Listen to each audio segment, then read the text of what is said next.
El audio está, aquí estuvimos, nuestra hermana Yulisa dando un entrenamiento especial para los grupos vida, aquí con las distancias requeridas por el lugar. Teníamos hubo que firmar varios papeles para poder estar ahí. Le tomamos las temperaturas, aquí estamos con la distancia, la suerte es que tenemos espacio suficiente para tener la distancia. Y la sorpresa de la noche fue la hermanita Karen, la hija de los pastores Lara y Yulisa, que nos trajo una palabra que iba acorde con lo que estamos trayendo ese día. Así que ayer fue una velada muy interesante de los preparativos de cómo vamos a lanzar la iglesia en las próximas semanas, esperando que todo esto de la vacuna y esto siga normal. Entonces, vamos ahora con lo que tenemos para hoy. ¿Qué tenemos para hoy? Hoy tenemos buenas noticias con relación a lo que es la Cuaresma, el miércoles de ceniza. Creo que es un tema importante que debemos discutir porque la mayoría de nosotros venimos de esta formación católica. Además, en estos días, hasta el domingo de resurrección, vamos a estar escuchando hablar de lo que es la Cuaresma, miércoles de ceniza. Entonces, la temporada de Cuaresma, el miércoles de ceniza, ¿es algo bíblico? ¿Practicarlo es algo bueno, es neutral o es dañino? Vamos a examinar alguna de esas cosas hoy en las iglesias del área nuestra, de nuestro continente. La Cuaresma son estos 40 días antes de la Pascua. 40 días sin contar los domingos. Antes se incluía los domingos, después se concluyó que los domingos son días de fiesta, incluso durante la Cuaresma. Así que son 40 días antes del día de Pascua. La palabra Cuaresma proviene de la palabra inglesa que se llama, aquí está, Lenten. Por eso en inglés se le dicen Lent a este periodo de la Cuaresma. Y significa primavera. Y esto se usaba de manera de hacer como una especie de ayuno. El no comer carne durante esos 40 días porque era como si comiera la carne de Jesús. Entonces se usaba para una manera de hacer un sacrificio para honrar el sacrificio de Jesús en la cruz.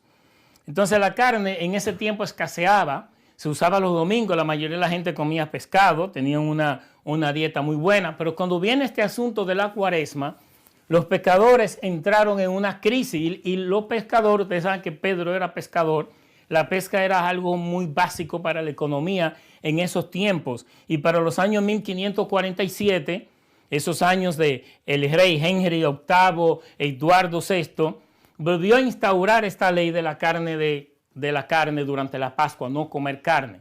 Los pescadores entraron en una crisis económica hasta que en 1960 el Juan Pablo VI le bajó un poco a las reglas, pero de todas formas había una crisis con los pescadores. Cuando venía este tiempo de la Cuaresma, la Semana Santa, Viernes Santo, había un lío con este asunto de que los lugares que vendían carne entonces entraban en crisis. Los pescadores subían, pero la carne bajaban. Y así es que un dueño de varios McDonald's en Cincinnati se inventó especialmente para este tiempo, ya que en esa ciudad de Cincinnati era bien católica, se inventó esto, algo genial. ¿Cómo que se pronuncia? Fish fillet. Fish fillet. Que es el McDonald's y otra compañía siguieron un sándwich de pescado para así poderle huir a la crisis económica que se llamaba con la carne con este asunto de la Cuaresma. En 1983 la Iglesia Católica pasó el Canon 1253 que exige a todo católico mayor de 14 años y hasta la muerte no comer carne hasta que se muera, los Viernes Santos. Entonces la Conferencia de Obispos de los Estados Unidos obtuvo un permiso especial para que la Cuaresma se pudiera sustituir ese sacrificio por hacer una obra de caridad. O sea, hacemos algo bueno en vez de hacer esa tradición. Y la misma ley permite que conferencias de obispos de diferentes países puedan ajustar estas reglas dependiendo de las costumbres. Entonces, como podemos ver, las costumbres cambian, se ajustan, se alteran, pero la palabra de Dios no cambia. Entonces, el miércoles de ceniza es el día que los católicos y otras denominaciones similares permiten que los sacerdotes o ministros pongan esta cruz, normalmente es en la frente, como un símbolo de esta celebración. Y la ceniza, esta ceniza que se usa, está hecha de las palmas. Las ramas de la palma fueron aquellas que se usaron cuando Jesús entró, fue recibido como rey a Jerusalén. Juan 12:13 dice, mírenlo aquí, tomaron ramas de palma y salieron a recibirlo, gritando a voz en cuello, Hosana, bendito el que viene en el nombre del Señor, bendito el Rey de Israel. Esto fue cuando Jesús hizo su entrada triunfal en Jerusalén como un rey, montado en un burro. Recuerden que mucha de esta gente que lo estaban victoriando como rey, fueron también aquellos que estaban victoriando para que lo crucificaran. Entonces, ¿por qué ceniza y no otra cosa? La ceniza tiene un significado bíblico muy importante. Miren lo que dice Jeremías, invitando al pueblo a que se revuelque, oye bien, que se revuelque en ceniza. Dice, vístete de luto, pueblo mío, revuélcate en las cenizas, llora amargamente, como lo harías por tu primogénito, porque nos cae por sorpresa el que viene a destruirnos. Daniel también habló sobre esto de las cenizas. Entonces me puse a orar, dice Daniel 9:3. Entonces me puse a orar y a dirigir mis súplicas al Señor mi Dios. Además de orar, lo puse más fuerte, ayuné, hice otra cosa más fuerte y me vestí de luto. Y le agregué que me senté sobre cenizas. Nínive, esa área que Dios le había dicho a Jonás que evangelizara y él no quería y se metió en el lío entonces del pez grande. Nínive es lo que conocemos hoy como Mosul en Irak. Si Dama me puede enseñar esa parte de Mosul en Irak, así como se ve ahora todo destruido, esa área histórica y con muchos monumentos bíblicos. La próxima foto, por favor. Así podemos ver cómo terminó la ciudad hecha después de la invasión de los Estados Unidos y después del Estado Islámico. Pero esa área que se llama Mosul hoy en Irak es lo que se llama como Nínive. Y esto fue como reaccionó el rey de Nínive ante el mensaje que venía de parte de Jonás. En Jonás 3:6 dice, cuando el rey de Nínive se enteró del mensaje, se levantó de su trono, se quitó su manto real, hizo duelo y se cubrió de ceniza. Esa es la representación de la ceniza en muchos escritos bíblicos. Lo que pasa es que hay personas que se quedan en esta parte de la Biblia. Se quedan en la parte de revolcándose en ceniza, de llorando amargamente, y siempre es un lloriqueo y una queja porque están tratando de hacer un sacrificio para ayudar el sacrificio de Jesús, y ahí es que está el problema. Hay personas que se quedan en esa parte, pero la Biblia dice en Isaías 61:3, miren qué versículo, les daré una corona de belleza en lugar de cenizas. Esto es cuando llegue el Salvador, cuando llega Jesucristo, cuando pasa a la cruz, les daré una corona de belleza en lugar de cenizas, una gozosa bendición en lugar de luto, una festiva alabanza en lugar de desesperación. Ya no tengo que estarme vistiendo de luto, ya no tengo que estarme revolcando en cenizas, aunque lo diga en la Biblia, en otros versículos, en otros textos, en otro contexto. Y esta es la mejor historia, porque sabemos cómo termina esta historia de la Biblia, como dice Apocalipsis 21:4, un versículo que usamos mucho aquí.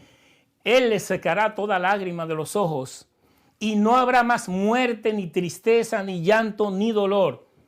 Todas esas cosas ya no existirán más. Entonces, cuando nosotros como cristianos confiamos en esto, estamos anclados a esta verdad, entonces no tenemos por qué estar revolcándonos en ceniza, llorando amargamente, tirándonos, vistiéndonos de luto, porque sabemos y estamos basados en esta esperanza. Bueno, cuando yo veo hermanos así, que están de esta manera, vistiéndose de luto, revolcándose en ceniza, llenos de dolor, rogándole a Dios porque le suelte una bendición o porque le dé, que tenga lástima y lo proteja de algo, de algún mal que haya hecho. Me pregunto si acaso no se acuerdan que Jesús se resucitó, si acaso no se acuerdan que nuestro Redentor vive, que ya la cruz pasó, hubo un pacto viejo y ahora hay un nuevo pacto con mejores promesas, que la cruz cambió la historia de la humanidad y que ahora nosotros estamos basados, anclados en esta verdad de que ya no estamos coronados con una corona de belleza, no tenemos que estar envueltos y revolcándonos en ceniza. Y quiero hablarte de bolsas de cadáveres, asimismo, de bolsas de cadáveres. La principal aerolínea de Israel, que se llama El Al, rechazó recientemente una petición que le hicieron los judíos ortodoxos, o digamos los judíos ultraortodoxos, que se visten así, andan con las dos colas y tienen una indumentaria especial. Hay algunos pueblos aquí en New Jersey, en Nueva York, donde ellos viven, que podemos verlos en cierta época del año, cuando salen. Estos judíos le pidieron a la línea aérea poder viajar en avión usando bolsas de cadáveres. Enséñale, dama, cómo se ve la bolsa así. ¿A quién se le ocurre volar envuelto en una bolsa de cadáver? Pero esto fue lo que pasó, para que ustedes vean el extremo en que a veces llevamos las tradiciones y a veces las tradiciones nos llevan a quitar los ojos de Jesús. El ritual establece que el sacerdote nunca puede entrar a un cementerio. Si el sacerdote de estos judíos ortodoxos entra a un cementerio, queda inmundo, ya no puede ejercer el sacerdocio. Entonces, a alguien de ellos, a una persona de esa muy destacada, se le ocurrió la idea genial. Y dice, si vuela por encima de un cementerio, pierde también inmundo. Te haces inmundo. Es como si tuviera entrado a un cementerio. Entonces le hicieron esta petición a la línea aérea de Israel de que les permita viajar dentro de una bolsa de cadáveres para de esa manera evitar la contaminación. Por supuesto, la línea aérea dijo, no, es un peligro, ustedes se pueden morir ahí, eso no va. Y cancelaron esa petición. Pero nosotros, aún en la iglesia, nosotros caemos a veces en varias cosas, quizás no a este extremo de querer viajar en una bolsa de cadáver, pero nosotros caemos a veces en cosas que nos alejan de lo verdadero, que es Jesús. Es malo entonces el miércoles de ceniza. Nosotros como creyentes en Cristo no tenemos que pagar penitencia, no tenemos que pagar sacrificio, porque ya el sacrificio fue hecho una sola vez y para siempre en la cruz. No tenemos que agregarle algo al sacrificio. Cuando venimos a Cristo y nos arrepentimos, eso es cambiar de opinión, es aceptando que ya Él hizo este sacrificio en la cruz y que yo no tengo que agregarle nada más. La fe es en lo que Él terminó una vez y para siempre, completamente consumado es ya. Nuestro sacerdote hizo el sacrificio que había que hacer y nosotros no tenemos que agregarle sacrificio. Donde a veces estas tradiciones entran en problema es cuando se convierten en obras buenas utilizadas para acercarme a Dios o ganarme algo de Dios. Cuando tú usas estas cosas para tú ganarte algo a Dios, para tú ganarte un favor de Dios, para parecer más santificado ante Dios, en vez de aceptar el regalo de que ya fuiste justificado, ya fuiste santificado, en lugar de que estas obras buenas brotan de un corazón que ha aceptado por fe la salvación solo en Cristo Jesús. Cuando tú andas consciente de que tú estás ya pegado a ese tronco, estás unido a la vid y que tú solamente produces fruto porque estás conectado a la vid que es Jesús.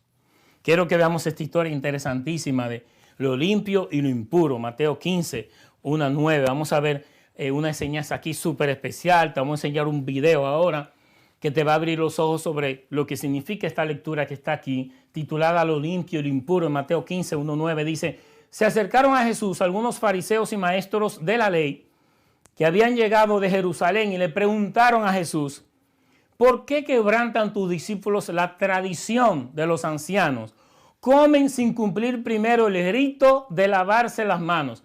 Aquí están ellos diciéndole a Jesús que sus seguidores estaban rompiendo con la tradición de los ancianos. Entonces, ¿cómo viene Jesús a hablarle a ellos cuando sus discípulos están rompiendo esta tradición?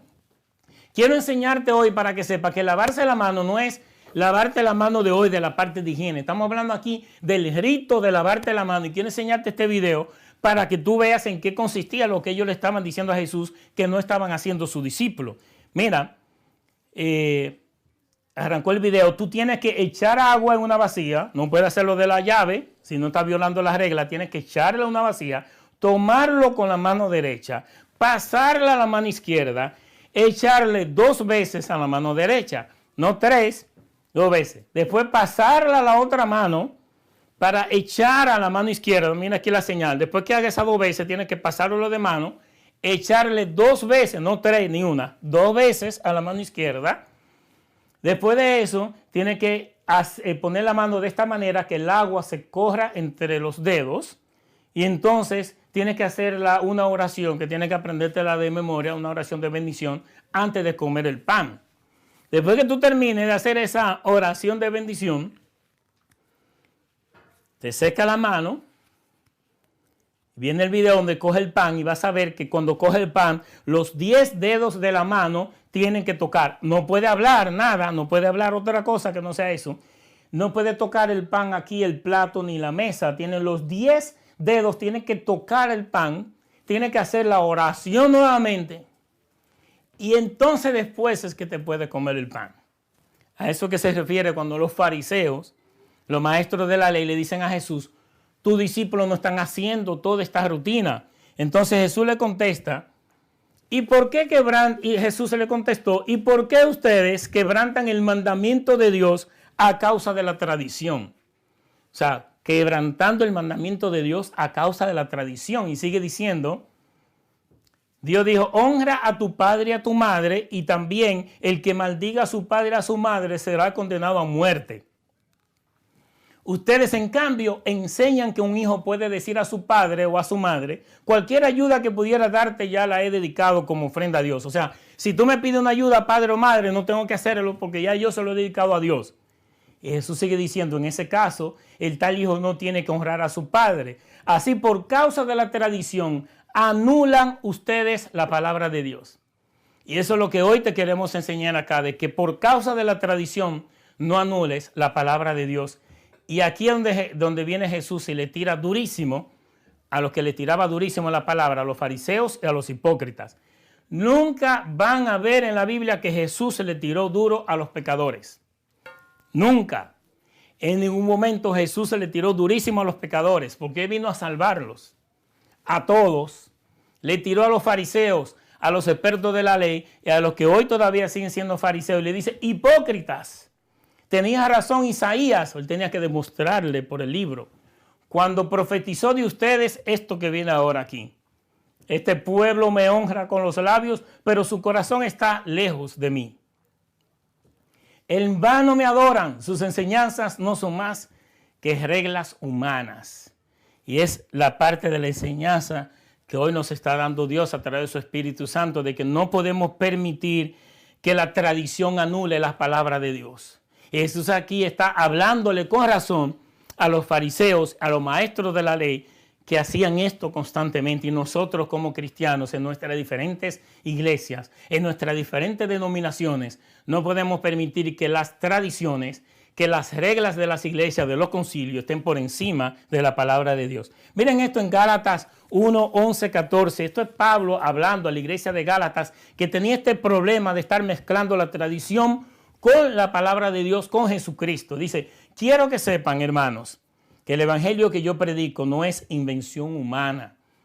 Pablo no era uno de los 12 apóstoles. Pablo vino después. Mientras los apóstoles andaban con Jesús, Pablo andaba persiguiendo a los cristianos. Él está diciendo que esto no es enseñanza de hombre de él, sino que esto no es un invento. Esto es la revelación de Jesucristo resucitado que Pablo recibió. No lo recibí ni lo aprendí de ningún ser humano, sino que me llegó por revelación de Jesucristo. Por eso aquí en la Iglesia Nuevas Buenas hacemos mucho hincapié en las cartas de Pablo, porque esa es la revelación del Jesucristo resucitado. Y dice, ustedes ya están enterados de mi conducta cuando pertenecía al judaísmo, antes, cuando él perseguía a la iglesia, de la furia con que perseguía a la iglesia de Dios, tratando de destruirla. Esto era Pablo, con una buena intención, porque él estaba defendiendo su tradición. En la práctica del judaísmo yo aventajaba a muchos de mis contemporáneos en mi celo exagerado por las tradiciones de mis antepasados. Pablo tenía un celo tan grande por las cosas de Dios que él estaba dispuesto a matar, perseguir. Tenía un celo exagerado por esas cosas. Aquí nos está llamando la atención sobre eso. En Gálatas 2, 11, 14, esta es una de las partes más increíbles de la Biblia. Para mí, cuando yo descubrí esto, me sorprendí de esta pelea que iba a haber entre Pedro y Pablo. Esta gente se iban a ir a las trompadas en ese tiempo. Miren esto. Pablo se opone a Pedro. Pues bien, cuando Pedro fue a Antioquía, le eché en cara su comportamiento condenable. Oigan eso, San Pedro con un comportamiento condenable. Ya Pedro tenía el Espíritu Santo con él. Ya Pedro se había encargado jefe de la iglesia. Y dice aquí que tiene un comportamiento condenable. Yo quiero saber de esto, pero yo no quiero tener un comportamiento condenable como el de Pedro. Y sigue Pablo diciendo, antes que llegaran algunos de parte de Jacobo o Santiago, Pedro solía comer con los gentiles. Pedro había entendido que este mensaje era para la humanidad, no era para los judíos, era para todos. Que Dios envió a su Hijo para la salvación de todo aquel que lo aceptara. Entonces, Pedro entendía eso. Ya Dios se lo había revelado. Comía con los gentiles, pero miren qué pasa, que por eso es que hay que estar apercibido en el camino del Señor. Pero cuando aquellos llegaron, comenzó a retraerse y a separarse de los gentiles por temor a los partidarios de la circuncisión. Eso eran los que decían, lo de la ley, los que decían, ok, tú aceptas a Jesús, pero tienes que circuncidarte primero. Primero te tienes que hacer la circuncisión y después tú puedes ir a la iglesia y después puedes ir a la sinagoga. O sea, sí a Jesús, pero tiene que hacer estas reglas judías. Entonces los demás judíos se unieron a Pedro en su hipocresía. San Pedro, hipócrita. ¿Pueden creer eso? Y hasta el mismo Bernabé, que era uno de los que había aceptado este mensaje de las nuevas buenas, que estaba claro en el mensaje, se dejó confundir Bernabé. Y sigue diciendo, cuando vi que no actuaban rectamente, no estaban actuando rectamente este grupo de los fundadores de la iglesia cristiana, como corresponde a la integridad del evangelio, le dije a Pedro, delante de todos, esto fue una pelea pública, si tú que eres judío vives como si no lo fueras, ¿por qué obligas a los gentiles a practicar el judaísmo? Esta es parte de las iglesias de Gálatas, que eran los judíos que se habían hecho cristianos, pero querían mantener las reglas judías. Y con Jesús tú no puedes agregarle más nada. No puedes agregarle regla, no puedes agregarle tradición, no puedes agregarle sacrificio, porque Jesús es más que suficiente, su sacrificio fue más que suficiente. Esta es la gran pelea de Pedro con Pablo, de Pablo con Pedro. En Colosenses 2, 6, 8, el título dice libertad en Cristo. Dice, por eso, de la manera que recibieron a Cristo Jesús como Señor, vivan ahora en Él. Hermanas y hermanos, esto es tan difícil vivir ahora en Él.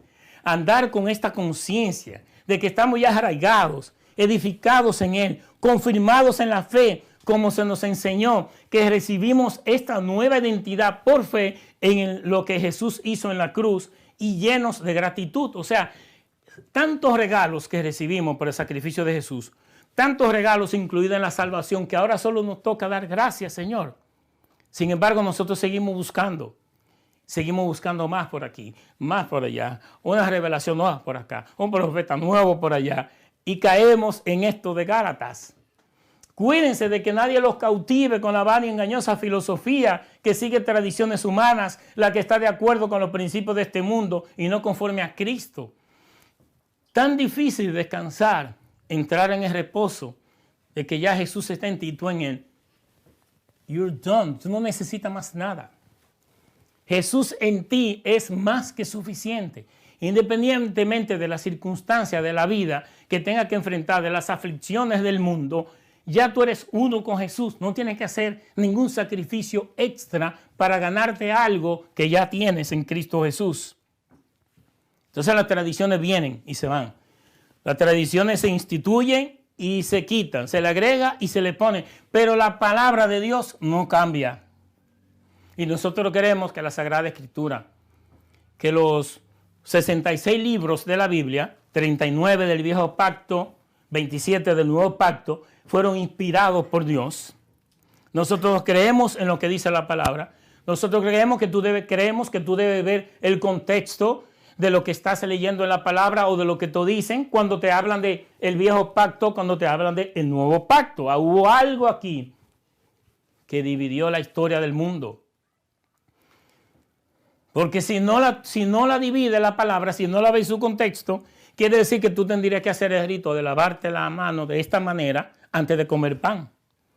Quiere decir que si tú tienes un tatuaje en tu cuerpo, hay que apedrearte. Si tu hijo es rebelde y no se quiere someter a ti, tú como un padre tienes que llevarlo a donde están los ancianos y tienes que apedrearlo.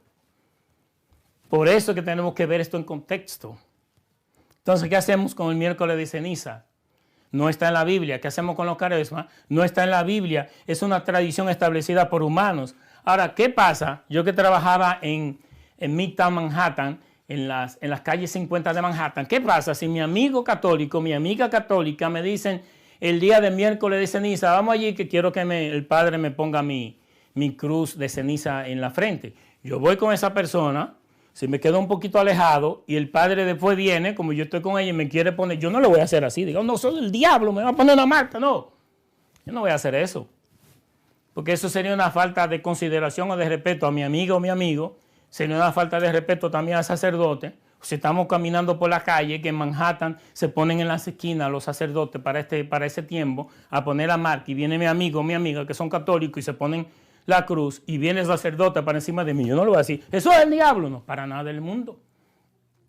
Porque la tradición no te hace, lo que te hace tu fe en Cristo Jesús. Si miércoles de ceniza y la cuaresma es una manera de tú buscar de Dios, acercarte más a Dios, no para que Dios se acerque a ti, porque Él no se mueve, lo que nos movemos somos nosotros. Si eso te ayuda a ti a acercarte más a Dios, hazlo. Yo sé que a algunos religiosos no les gustaría esto, hazlo si eso te lleva a una mejor relación con tu Dios. A mí, por ejemplo, me gusta seguir el Viernes Santo. Uno de los shocks más grandes que yo tuve cuando llegué a este país es al ver que el Viernes Santo aquí es como si nada. Hay reuniones, hay trabajo como si nada. Y eso a mí me sorprendió mucho, fue muy chocante, porque ustedes saben que en los países nuestros esa Semana Santa, yo creo que la semana entera, Semana Santa, se cambia la programación de la radio, o se cambiaba, ya no. La programación de la radio, la programación de la televisión. Viernes Santo tú no podías ver nada que no sea película de Jesús o cosa clásica. Entonces eso en mí está muy arraigado. Ahora me dicen que a mí me toca viajar un Viernes Santo, pero si yo tengo que viajar un Viernes Santo yo no me voy a volver loco. Por eso me gustaría estar tranquilo, llevar mi Viernes Santo, pero eso es tradición yo. Ahora, si alguien no lo quiere llevar o no lo entiende, yo no tengo por qué pensar que esa persona es menos espiritual que yo o está a un nivel más bajo que yo. Yo creo que el Viernes Santo en el mundo entero debería ponerse un toque de que todo el mundo quedarse y cerrar los canales y radio y televisión, todo el mundo en su casa recogido. Pero eso es mi opinión. Esa es mi tradición. Yo no tengo por qué imponértela a ti. No podemos menospreciar otros que no siguen eso. Por eso es que en estas fechas, ya sea Viernes Santo, ya sea San Valentín, la Cuaresma, Semana Santa, miércoles de ceniza, Año Nuevo, Día del Padre y de la Madre, cuando hay todas estas fechas, es un motivo para nosotros reenfocarnos y decir lo verdaderamente importante es mantener nuestro enfoque en Jesús. Por eso ahora una vez más yo te invito a que miremos a Jesús. Que en medio de la situación que esté pasando, la aflicción que esté pasando, la tradición que esté celebrando, que no esté celebrando, sepa que lo importante es tener los ojos puestos en Jesús. Así que te invito a declarar, Jesús, te acepto como mi Señor y mi Salvador. Te acepto como el guía de mi vida. Gracias por perdonar mis pecados. Tú hiciste un sacrificio una vez y para siempre para que yo ahora pueda disfrutar de esa gran bendición. En tu nombre oro. Amén. Quiero que veas este video sencillo que preparamos para ti sobre lo que es la salvación. Mira dónde es que tenemos que estar enfocados. Miren esto. La salvación, ¿qué significa eso? Hola, ¿qué tal? Te habla el pastor Luis Antonio Valera de la Iglesia Nuevas Buenas. Aquí siempre tenemos buenas noticias para ti y qué mejor noticia que el regalo de la salvación. Jesús promete en Juan 10:10, yo he venido para que tengan vida y para que la tengan en abundancia. Para experimentar esta vida abundante es importante explicar que Dios no quiere saber nada del pecado. A nosotros se nos trancó el juego porque todos pecamos. En Romanos 3:23 dice, pues todos hemos pecado. Nadie puede alcanzar la meta gloriosa establecida por Dios. Todos quedamos sin pito ni flauta, sin derecho ante Dios. Nadie puede pasar el puente que lleva a Dios. Si la salvación dependiera de nosotros, terminaríamos todos fritos en el infierno. En Hebreos 9:27 dice, y así como está establecido que los seres humanos mueran una sola vez y después venga el juicio. Solo no esperaba juicio. Es cuando entonces Dios en su inmensa gracia nos da un regalo que no tiene precio. Romanos 6:23, pues la paga que deja el pecado es la muerte. Pero el regalo que Dios da es la vida eterna por medio de Cristo Jesús nuestro Señor. Imagínate que el hombre está a un lado y Dios está del otro. El hombre es pecador y Dios es santo. ¿cómo alguien como yo puede acercarme a alguien tan santo como Dios? Hay un vacío natural en los humanos que nos lleva a intentar cruzar el abismo que nos separa de Dios y alcanzar la vida eterna. Intentamos hacer puentes a través de la religión, la filosofía, las buenas obras, por medio del esfuerzo humano, el poder de tu interior. Pero ninguno de estos es ni será suficiente para llegar a Dios. La Biblia deja en claro que no es por obras que podamos hacer. Efesios 2, 8, 9 dice, Dios los salvó por su gracia cuando creyeron. Ustedes no tienen ningún mérito en eso. Es un regalo de Dios. La salvación no es un premio por las cosas buenas que hayamos hecho, así que ninguno de nosotros puede jactarse de ser salvo. Si el pecado trae muerte, alguien tenía que morir. Romanos 5:8 dice, pero Dios mostró el gran amor que nos tiene al enviar a Cristo a morir por nosotros cuando todavía éramos pecadores. Ya el peaje, ya el precio para pasar a estar con Dios en el lugar santísimo fue pagado. Hay personas que creen que tienen que hacerse santos antes de pasar, y la realidad es que Dios hizo el puente que nos lleva a Él mientras éramos pecadores.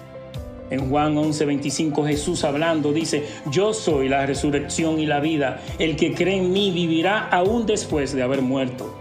Jesús dijo, Él es el camino, no uno de los caminos.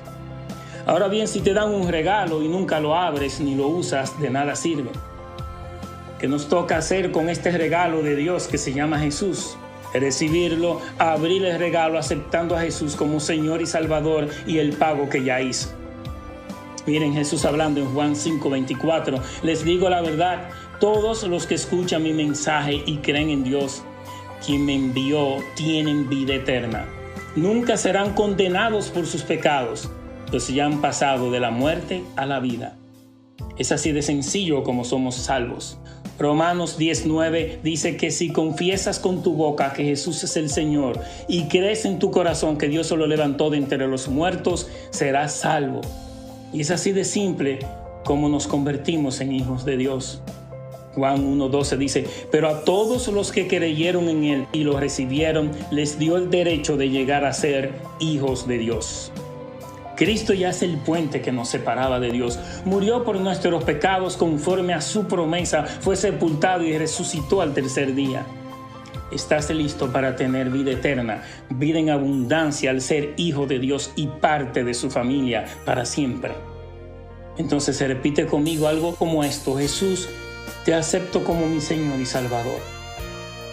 Gracias por perdonar mis pecados una vez y para siempre. Gracias por el regalo de la vida eterna y por hacerme parte de tu familia. De ahora en adelante eres el GPS de mi vida. En tu nombre oro. Amén. Dios te bendice.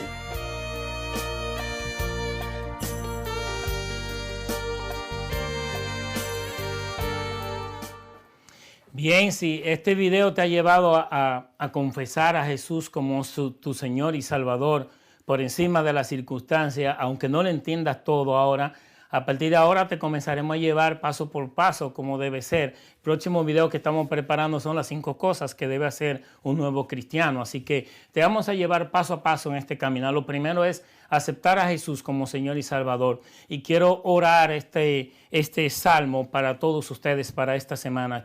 Esta es mi oración para ustedes.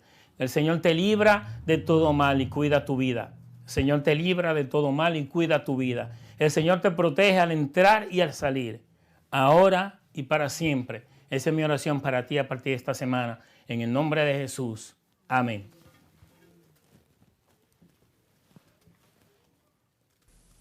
Saludos a todos y muchas bendiciones. Dios les bendiga. Les habla Maricí. Saludamos a toda la iglesia Nuevas Buenas y al pastor Luis Antonio Valera. En este momento quiero que cierren los ojos y adoremos a nuestro Padre Celestial, al merecedor de toda gloria y toda alabanza.